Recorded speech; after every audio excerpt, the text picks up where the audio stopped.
अस्सलाम वालेकुम dear students, कैसे हैं आप सब?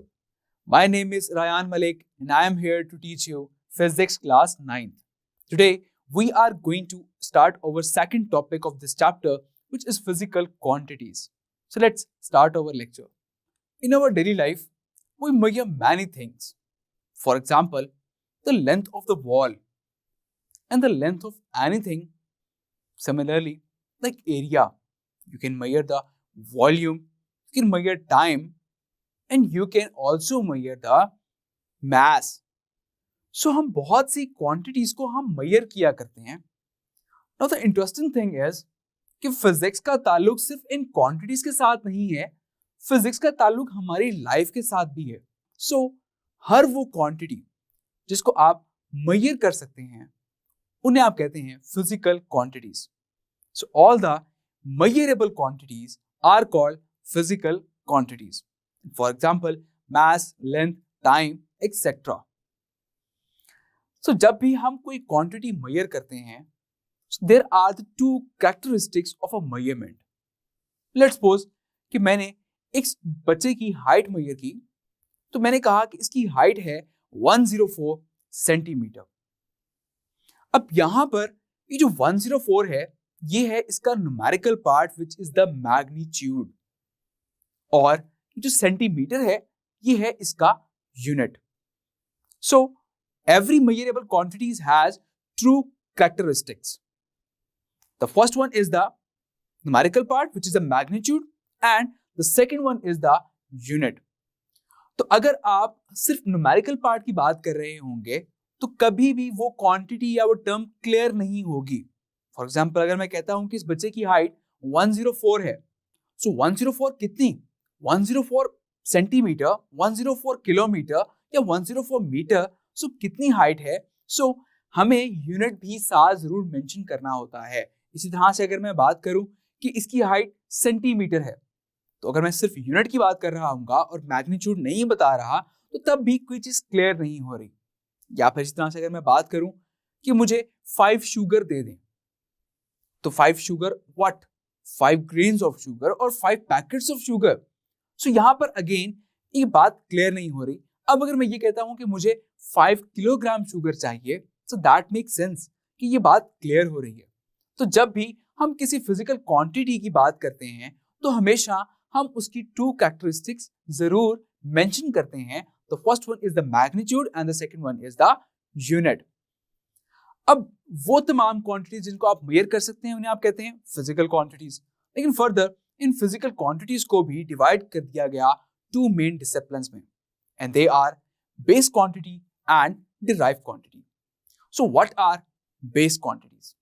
सो base quantities are the quantities on the basis of which other quantities are expressed are called base quantities. तो बेस क्वांटिटीज वो क्वांटिटीज हैं जिनकी बेसिस पर बाकी तमाम क्वांटिटीज एक्सप्रेस की जाती हैं, उन्हें आप कहते हैं बेस क्वांटिटी. अब जरा बेस वर्ड का मतलब बताएं कि बेस वर्ड का मतलब क्या होता है. जैसे कि बुनियाद. तो अगर मैं बात करूं कि जब भी हम कोई घर कंस्ट्रक्ट करने लगते हैं तो हम सबसे पहले उसकी बुनियादें बनाते हैं, और एक बार बुनियादें बन जाएं तो उसके ऊपर आप चाहें तो जितने मर्जी फ्लोर्स बना सकते हैं. दैट मींस कि वो सब फ्लोर्स किस पर डिपेंड कर रहे हैं? उस बुनियादों पर डिपेंड कर रहे हैं जो कि आपने स्टार्ट में बनाई. सो बेस क्वांटिटी भी कुछ ऐसी क्वांटिटीज हैं कि जिनकी बेसिस पर बाकी तमाम क्वांटिटीज बन जाती हैं, तो इन्हें फिर हम कहते हैं कि ये बेस क्वांटिटीज हैं.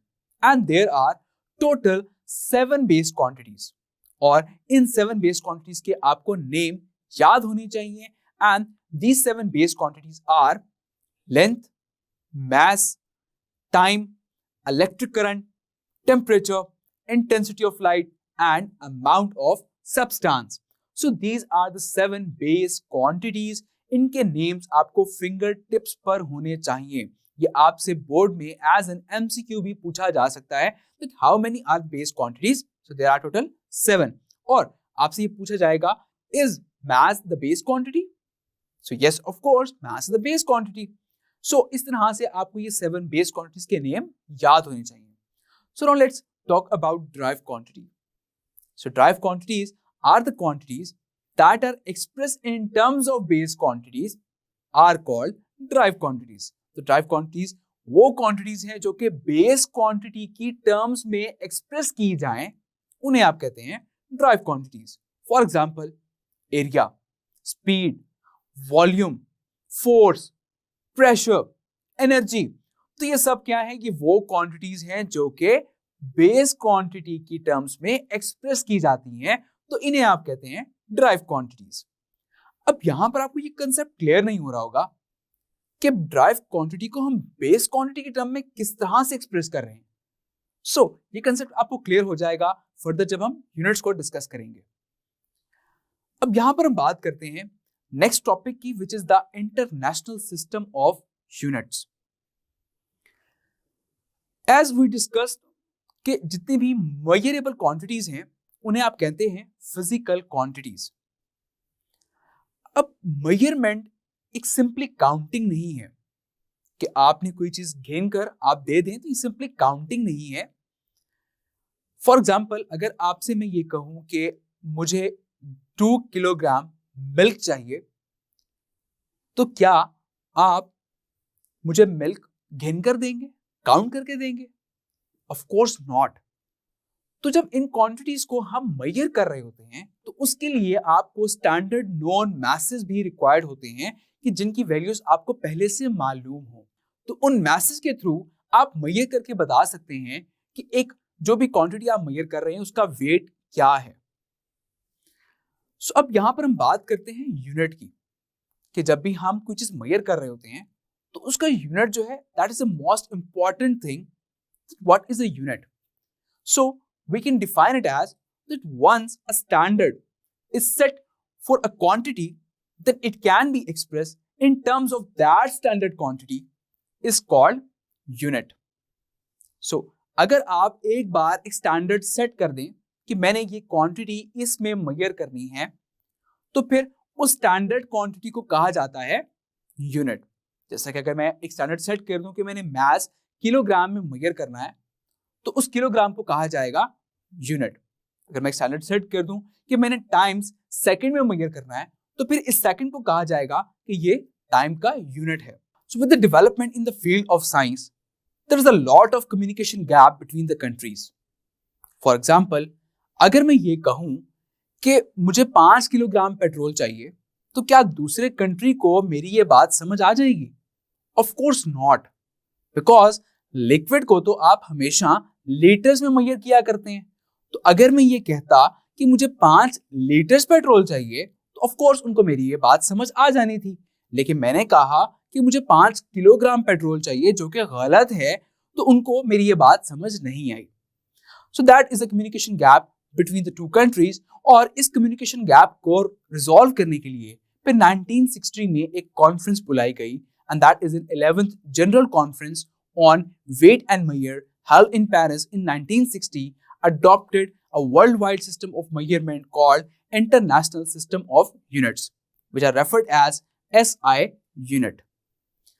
तो फिर 11th जनरल कॉन्फ्रेंस में डिफरेंट कंट्रीज से साइंटिस्ट को बुलाया गया और उनको बुलाकर उन सब ने मिलकर ये डिसाइड किया कि जब भी हम किसी लिक्विड की बात कर रहे होंगे तो वो हम हमेशा लीटर्स में मेजर किया करेंगे, और जब भी आप किसी मास की बात कर रहे होंगे तो वो आप हमेशा किलोग्राम में मेजर किया करेंगे. इसी तरह से जब भी आप टाइम की बात कर रहे होंगे तो वो आप हमेशा सेकंड्स में मेजर किया करेंगे.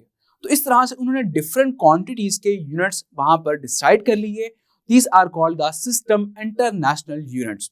और अब अगर मैं ये कहूं कि मुझे 5 लीटर पेट्रोल चाहिए, तो ऑफ कोर्स उनको ये बात मेरी समझ आ जाएगी. इस तरह से वो जो कम्युनिकेशन गैप जो फेस हो रहा था वो फिर रिजॉल्व हो गया. अब जैसा कि स्टार्ट में हमने कुछ बेस क्वांटिटीज और ड्राइव क्वांटिटीज को डिस्कस किया, तो इसी तरह से उनके हम यूनिट को भी डिस्कस करते हैं. So what are base units? So base unit are the units that describe the base quantities are called base unit. अब जैसा कि हमने टोटल 7 बेस क्वांटिटीज को डिस्कस किया, and they are length, mass, time, electric current, intensity of light, temperature, and amount of substance. So let's discuss further in the visual room.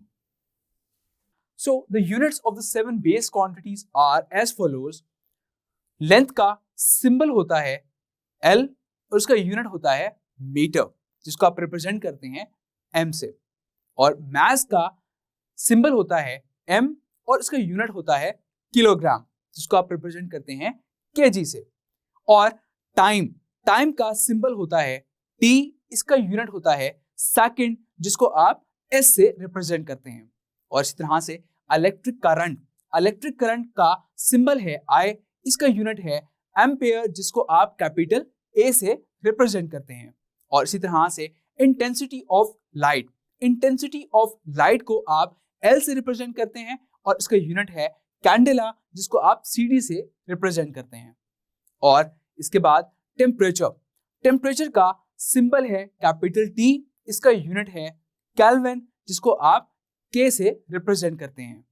And now the last one, the amount of substance का symbol है N, इसका unit है mole, जिसको आप MOL से represent करते हैं। So these are the 7 base quantities और उनके units. Now the next one is the drive units. So the units that are used to measure the derived quantities are called drive units. So drive quantities, for example, speed. तो speed का symbol है V, इसका unit है metre per second, जिसको हम ms raised to the power -1 से represent करते हैं। Now the next one is acceleration.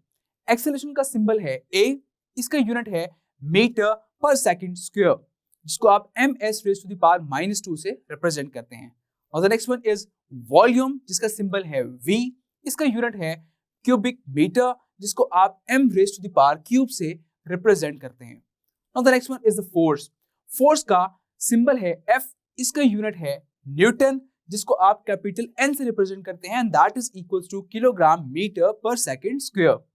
Now the next one is the pressure का सिंबल है P, इसका यूनिट है पास्कल, जिसको आप PA से रिप्रेजेंट करते हैं, that is equals to newton per metre square. अब यहाँ पर हम डिफरेंट बेस क्वांटिटीज को मिलाकर ड्राइव क्वांटिटीज बना रहे हैं, जो कि मैं प्रीवियसली डिस्कस भी कर चुका हूँ इस लेक्चर में कि किस तरह से हम बेस क्वांटिटीज को मिलाकर ड्राइव क्वांटिटीज बनाते हैं। सो आई होप आपको ये कंसेप्ट इस टॉपिक में यहाँ पर ये क्लियर हो जाएगा कि यहाँ पर बेस क्वांटिटी को हम किस तरह ज्वाइन कर रहे हैं, जिनसे हम ड्राइव क्वांटिटीज बना रहे हैं। So now let's move towards the vacuum. So now as we discussed that the unit of the force is Newton. So Newton को आप N से represent करते हैं and that is equals to kilogram meter per second square. अब यहाँ पर जो kilogram है, so kilogram which means that it is the unit of mass. तो यहाँ पर मैं कह सकता हूँ कि ये मास एक बेस क्वांटिटी है। इसी तरह से मीटर, सो मीटर जो है that is the unit of the length, तो मैं कह सकता हूं कि ये लेंथ आ गई जो कि एक बेस क्वांटिटी है। और इसी तरह से अगर हम बात करें सेकंड की, सो सेकंड दैट मींस कि सेकंड जो है वो यूनिट होता है टाइम का। सो दैट मींस कि हमारे पास यहाँ पर 3 बेस क्वांटिटीज आ गई, मास, लेंथ और टाइम। तो इन 3 बेस क्वांटिटीज को मिलाकर हमने एक ड्राइव क्वांटिटी बना ली विच इज फोर्स। तो इस तरह से हम डिफरेंट बेस क्वांटिटीज को मिलाकर हम डिफरेंट ड्राइव क्वांटिटीज बना सकते हैं। Now again go towards the table of the drive quantity and look at there कि जहां पर डिफरेंट यूनिट्स को उन्होंने कंबाइन किया हुआ है और किस तरह से उन यूनिट्स को हम मिलाकर हम डिफरेंट ड्राइव क्वांटिटीज बना रहे हैं। So I hope you are very well aware about the difference between drive quantities and base quantities. So let's do a small quiz. How can you differentiate between base quantities and drive quantities? तो यहाँ पर आपने इन दोनों की definitions लिखनी है। Like base quantities are the quantities on the basis of which other quantities are expressed, and drive quantities are the quantities which are expressed in terms of base quantities are called drive quantities. So now the second question is identify the base quantity in the following: speed, area, force and distance. So speed speed की अगर हम बात करें तो speed जो है ये तो बेस क्वांटिटी से मिलकर बनती है and speed is equal to distance over time. That means कि स्पीड जो है ये एक ड्राइव क्वांटिटी है। Now area is equals to length into breadth. That means कि एरिया भी डिफरेंट लेंथ्स को मिलाकर बनाया जा रहा है, तो हम कहेंगे कि एरिया भी एक ड्राइव क्वांटिटी है। और इस तरह से फोर्स, जो कि हम ऑलरेडी डिस्कस कर चुके हैं इस लेक्चर में, कि फोर्स एक ड्राइव क्वांटिटी है जो कि डिफरेंट बेस क्वांटिटीज को मिलाकर बनाई जाती है। अब हम बात करें डिस्टेंस की। So distance that means the length between the two points, या फिर किसी भी एक पाथ का डिस्टेंस, किसी भी पाथ की लेंथ, तो हम कहेंगे कि लेंथ जो है वो एक बेस क्वांटिटी है। So that mean distance is the right option. So I hope ये सेकंड क्वेश्चन भी आपको अच्छे से क्लियर हो गया होगा। So now question number 3 which you have to solve it by yourself. So now let's talk about the overview of this lecture. In this lecture, I have discussed about the physical quantities और जिसकी दो characteristics होती हैं. The first one is the numerical part and the second one is the unit. और फिर further मैंने physical quantities को divide किया दो main streams में, and they are base quantities and drive quantities. और further मैंने ये discuss किया कि base quantity और drive quantities के units क्या क्या होते हैं, और इस तरह से एक यूनिट क्या है, एक स्टैंडर्ड क्वांटिटी क्या है, और सिस्टम इंटरनेशनल की जरूरत क्यों महसूस हुई। तो ये सब कुछ हमने डिस्कस किया इस लेक्चर में। सो आई होप ये लेक्चर आपको बहुत अच्छे से समझ आ गया होगा। So wish you all the best, take care, अल्लाह हाफिज।